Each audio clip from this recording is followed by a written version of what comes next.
Hi friends, இன்னைக்கு குழந்தைங்களுக்கு பிடிச்ச சில்லி பிரெட் எப்படி பண்ணலான்னு பார்க்கலாம். வாங்க வீடியோக்குள்ளே போகலாம். ஒரு கடாயில் 2 ஸ்பூன் எண்ணெய் ஊற்றிருக்கேன். எண்ணெய் சூடாயிடுச்சு. 6 பிரெட்டை இது மாதிரி கட் பண்ணி எடுத்து வச்சுக்கோங்க. இப்போ நம்ம இது கூட சேர்த்து நம்ம ஃப்ரை பண்ணிக்கலாம்.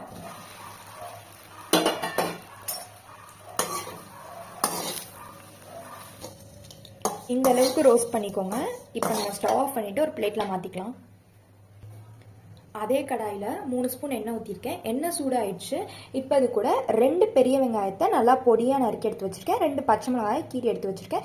இப்போ இதை நம்ம இது கூட சேர்த்து நம்ம நல்லா வதக்கி விட்டுக்கலாம்.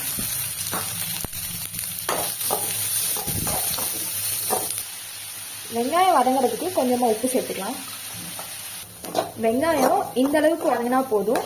இது கூட ஒரு தக்காளியை பொடியாக நறுக்கி எடுத்து வச்சுருக்கேன். அதையும் சேர்த்து நம்ம நல்லா வதக்கிக்கலாம். வெங்காயம் தக்காளி இந்த அளவுக்கு வதங்கினா போதும். இப்போ இது கூட 1 ஸ்பூன் இஞ்சி பூண்டு பேஸ்ட் சேர்த்துக்கலாம்.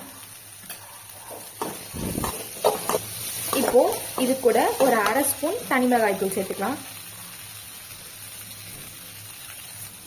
1/2 ஸ்பூன் காஷ்மீரி சில்லி சேர்த்துக்கலாம். 1/4 ஸ்பூன் கரம் மசாலா சேர்த்துக்கலாம். இப்போ இதெல்லாத்தையும் சேர்த்து நம்ம நல்லா கிண்டி வச்சுக்கலாம். இப்போ நம்ம மசாலையை நல்லா கலந்து விட்டாச்சு. இப்போ இது கூட நம்ம ஃப்ரை பண்ணி வச்சிருக்க பிரெட்டை சேர்த்துக்கலாம். இப்போ இதையும் நம்ம நல்லா சேர்த்து கிண்டி விட்டுக்கலாம். நல்லா மசாலையோட ஒன்று சேர்த்தாப்புல நல்லா கிண்டி விட்டாச்சு. இப்போ ரெடி ஆயிடுச்சு. நம்ம ஸ்டவ் ஆஃப் பண்ணிக்கலாம். ஃபைனலி நம்மளோட டேஸ்டியான சில்லி பிரெட் ரெடி. இந்த வீடியோ உங்களுக்கு பிடிச்சிருந்துச்சுன்னா லைக் பண்ணுங்க, கமெண்ட் பண்ணுங்க, ஷேர் பண்ணுங்க. மறக்காம நம்ம சேனலை சப்ஸ்கிரைப் பண்ணுங்க.